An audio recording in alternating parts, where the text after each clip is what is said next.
Time travel. It is something that is seen in a lot of pop culture. Think of Back to the Future or The Terminator. But it is also seen in video games, and one that uses it quite often is the Legend of Zelda series. Well, I mean, they used to do this at least, but for a while now they have stayed away from time travel themes. The last time we saw it was in Skyward Sword, but that was over 10 years ago. So now the question is, with all the doom and gloom seen in Tears of the Kingdom, will we see time travel again? Well, it could happen. And so for today's video, we will look into the history of time travel seen in the series and how it could be used in Tears of the Kingdom.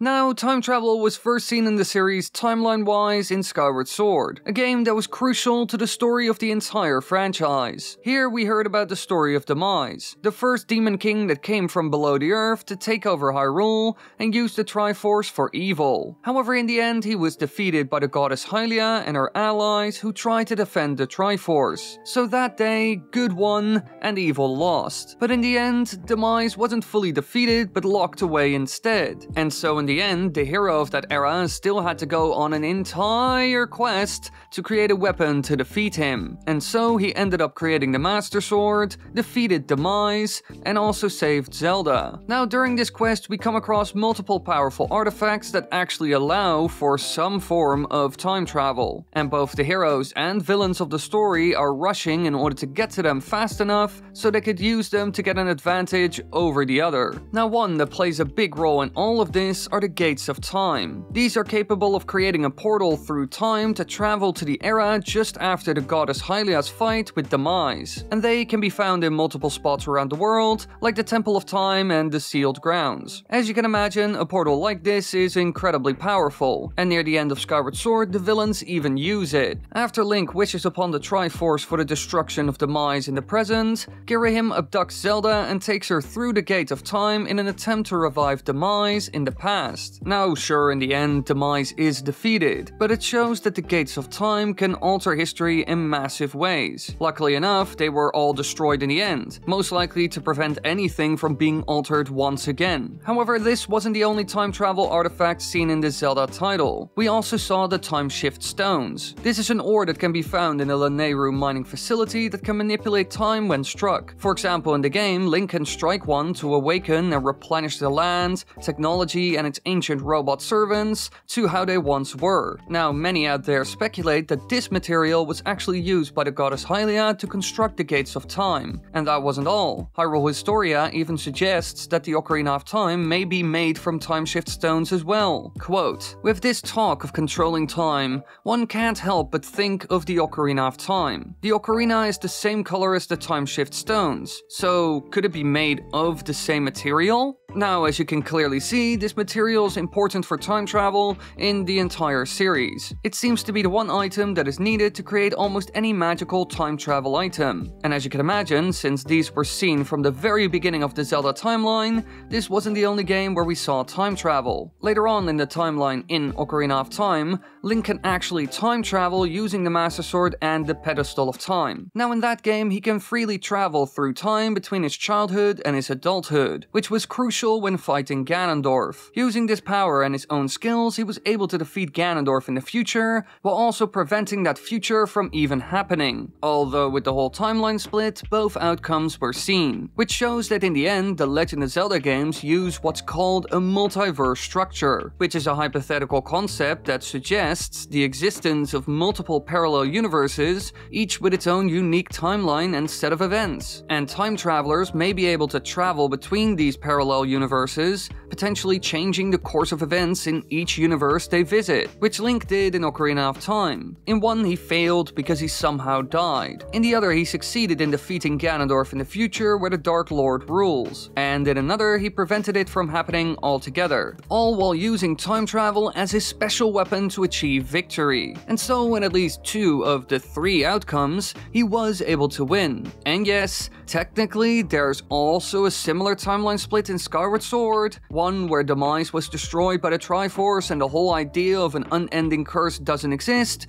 and another where he did return but was defeated by Link. But I guess Nintendo just ignores that because it's, I would say, inconvenient. Now at this point, time travel was still seen in the series, but not as much. Only here and there when Link had to visit a certain location that didn't exist anymore, with Majora's Mask being an exception. But I won't talk about it too much since Nintendo kind of changed the story of that whole game. All of a sudden it's set in a completely different world, and after this title we never saw a lot of its concepts return. So we have no idea whether the insane time travel powers of that game will ever come back. Now in Twilight Princess, for example, we saw a tiny bit of time travel being used with the Door of Time, which is connected to the distant past when the Temple of Time was still there. And again, this was most likely achieved by using time shift stones, just like all the other artifacts seen in the series that are similar to it. So it's clear that all of this stuff is crucial to the Legend of Zelda series. Sure, sometimes it leads to confusion, as we have seen with the whole timeline, but without it, Link would be doomed for sure. But in Breath of the Wild, the whole concept was absent. Link didn't go back in time 100 years to prevent Calamity Ganon from winning. Instead, we had to deal with the outcome and couldn't alter the past whatsoever, which was actually a bit strange. You would have expected that time travel would have been used to save the day. But no, instead we saw this in a spin-off game that isn't even canon. And personally, after seeing that story play out, I am really happy they didn't go for a time travel theme. Because man, that was like a bad animated kids movie. Ugh, so corny. But anyway, while time travel didn't matter all that much in Breath of the Wild, all of this could change in Tears of the Kingdom. It is clear that in that game the forces of good messed up. They defeated the ghost of Ganon and not his actual form that was dormant beneath Hyrule. And as we can see in the trailers, they are in a lot of trouble now, with Zelda potentially being dead, Link being wounded, and the Master Sword is a shadow of its former self. So how are we going to fix this? Ganon is already out by the looks of it, and his army is destroying anything in sight. Well, as you can imagine, time travel can help with all of this, so let's dive down this rabbit hole.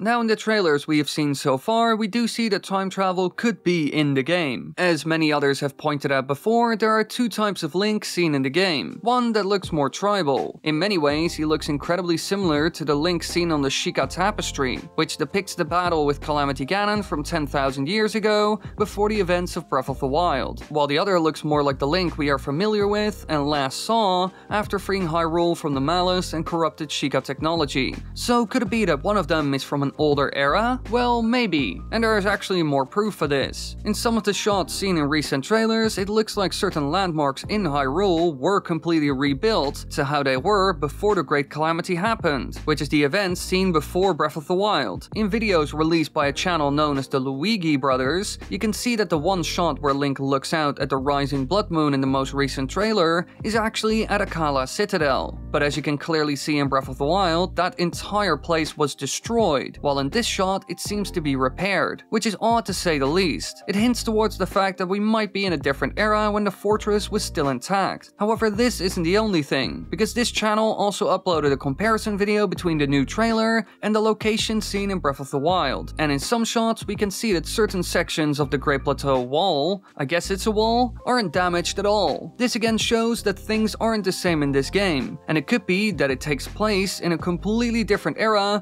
when these structures were still fine. This would explain what happened to the Guardians, Sheikah Towers, as well as the shrines, which aren't seen in any of the Tears of the Kingdom trailers whatsoever. And it could also explain why some enemies like the Bokoblins and the Moblins changed so much. Now sure, it could also be that there's a big time gap between Breath of the Wild and Tears of the Kingdom. Or maybe these shots are just some sort of flashback cutscenes to the conflict from 10,000 years ago when Ganon attacked and the world was saved by the Sheikah technology which is seen on the tapestry. history. Or it's just a new outfit as well as hairstyle, and those restored landmarks were actually repaired by Link using his new powers. Who knows really? I mean, at the end of the day, we don't know that much. And the last time all of us made predictions about a Zelda game, we were, incredibly wrong. I mean, the Great Plateau had a lot of interesting things, but in the end, all the clues we found there about the timeline placement were 100% wrong. So take it all with a grain of salt. But anyway,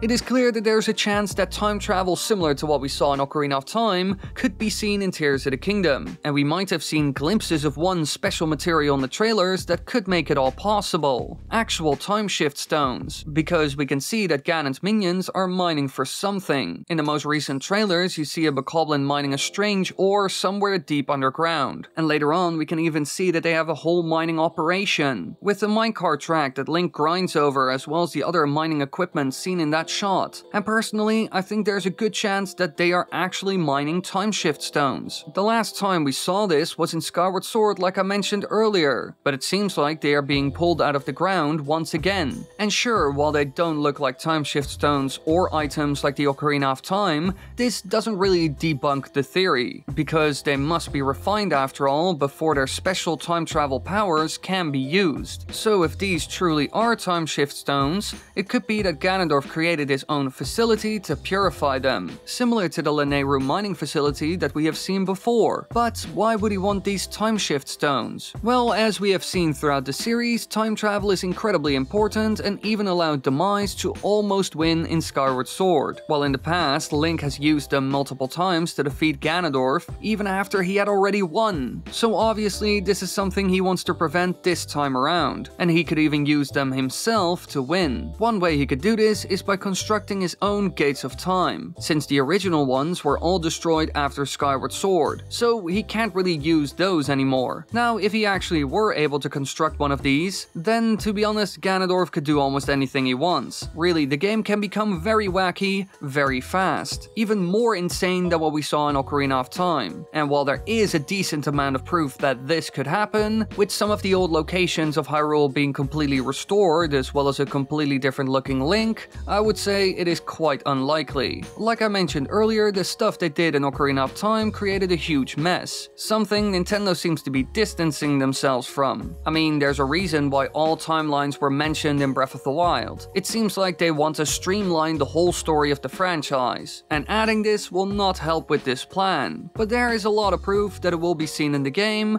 with the mining of a strange ore, which could be time shift stones, a Link that seems to be from a different era, and even restored buildings. But even if that doesn't happen, time travel is still seen in the game in the form of the recall ability, which allows Link to stop objects in motion and reverse their trajectory. But personally, I still think this is very different from the other forms of time travel seen in the series. It has a smaller impact on the overall story and doesn't really create any timeline splits like we saw during Ocarina of Time. But let's say there is real time travel in the game, like I mentioned a bit ago with Ganondorf as well as the heroes, using newly constructed Gates of Time. Could this truly help the forces of good? Well, yes and no. There are a couple of things that could happen. One thing that could be fixed is the Master Sword, which was most likely destroyed by Ganon's touch. If we could go back in time, then all of a sudden it's fixed, and we could use it to destroy evil once again. This is one way we could solve this issue. Now sure, it isn't the only one, as we can also restore the blade using the same technique seen in Skyward Sword. I also mentioned this in another video where I talk about the third Sheikah tribe, which you can check out later if you want. But this isn't the only thing that can be solved with time travel. We can even stop Ganondorf using it. If you go back far enough, then Link could prevent the entire Master Sword accident, as well as releasing Ganondorf himself. And if that doesn't work, then maybe he could stop Ganon's army from invading Hyrule, like we have seen in one of the most recent trailers. Now, as you can imagine, this would solve a lot of issues. But again, at the end of the day, it is a solution that Nintendo would never use. And not just because it would complicate the game's lore. They mostly wouldn't do it because it would make almost any conflict in the game utterly pointless. You can just travel back in time and prevent it, or it will only partially solve the issue, sadly enough. For example, while we did see this in Ocarina of Time when Link went back to prevent the future from happening,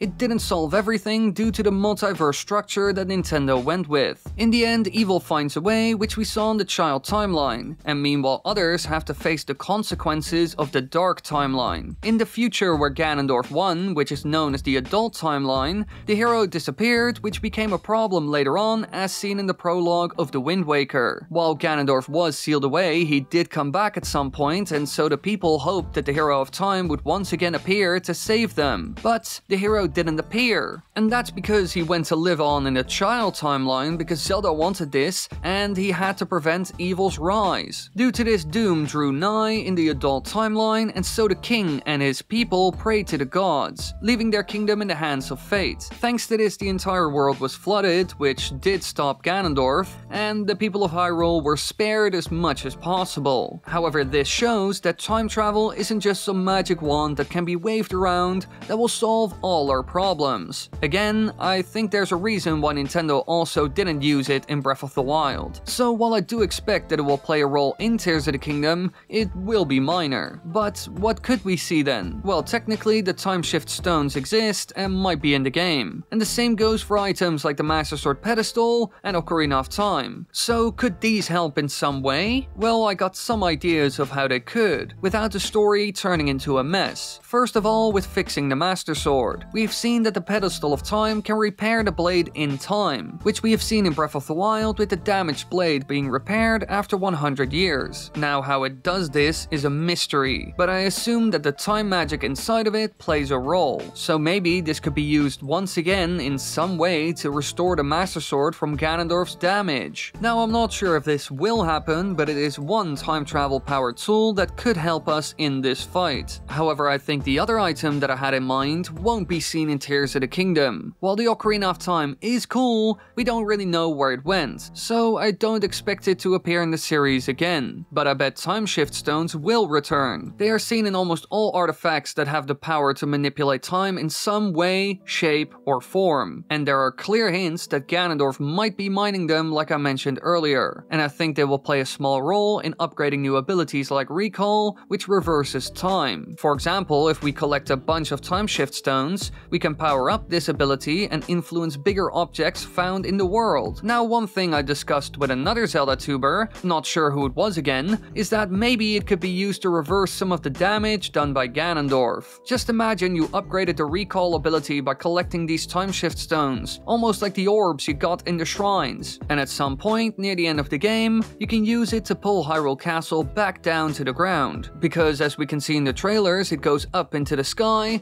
and then beneath it loads of malice comes out, which will most likely pollute the entirety of Hyrule slowly but surely. It could even allow Ganondorf's forces to emerge from the underground to take over the world, just like Demise did back in the prologue of Skyward Sword, when his demon horde came to destroy Hyrule. But Link might be able to stop all of this by lowering it again, using his awesome new powers. In this way, time travel will be useful for helping us in defeating evil in Tears of the Kingdom once and for all, without any unintended consequences. But before I finish off this video, I want to quickly touch upon a couple of points now that the new trailer is out, because this entire video was basically made before it dropped. However, luckily enough, the stuff seen in the new trailer doesn't change a whole lot. But I did see a couple little things. The chances of time travel happening increased to an extent, because Demise and Hylia could be returning. These two figures do look a lot like them, so maybe they will return due to time travel. And we can even see some more evidence for the Time Shift Stones, with a structure rising out of the desert, as well as mysterious holes in the ground popping up. And we know that the original Lanayru mining facility was found there, so that could support the claim that Ganondorf is a busy bee looking for that powerful resource. But it could also be something else. Like I mentioned already in the video, these could be flashbacks because Nintendo does do some editing tricks in the trailer. As you can see with the beam of malice shooting up, they hit a transition in there. Or maybe Ganondorf and Zelda will turn into these beings, and we will see some sort of clash between gods. Who knows really? Now, another thing this trailer showed us is that there's a clear time gap between Breath of the Wild and Tears of the Kingdom. game. We can even see that they have set up a small outpost of sorts in Hyrule Castle Market that originally fell to Calamity Ganon. So before everything went wrong again, they were busy with rebuilding what was lost all those years ago. And even if we look at the new champions, we can see they have grown up a bit, and Sidon even seems to be a king now, which again shows time has passed, which could mean that a lot of changes we see aren't due to time travel, but just time itself. In the end, I'm very curious what we will see in this game, but I'm at least incredibly excited, and this trailer is something we truly needed. So it's clear that to an extent, time travel will be seen in this game, just like so many others in the series. But sadly enough, it won't be there to fix every issue Link faces, because as we have seen in past titles, there is no free lunch. But let me know in the comments down below what you think will happen, and what kind of time travel we might see in the new Zelda title. Thank you all so much for watching. I hope you enjoyed this video. This was decently long, like 21 minutes, 22. I'm not sure. I'm voicing this now, so I'm not sure how long it is. But let me know in the comments down below any ideas and stuff, what you thought of the video. Leave a like, subscribe, click the bell button, all that good stuff. I'm probably next up gonna do a big Mario video. I'm thinking of a retrospective of Super Mario Galaxy, maybe. Not sure yet. But leave any ideas below, any, like Mario or Zelda, or maybe even something more obscure Nintendo, I don't know. And leave a like, subscribe, bell button, all that good stuff. Bye! Bye! This took like an hour to record. Help.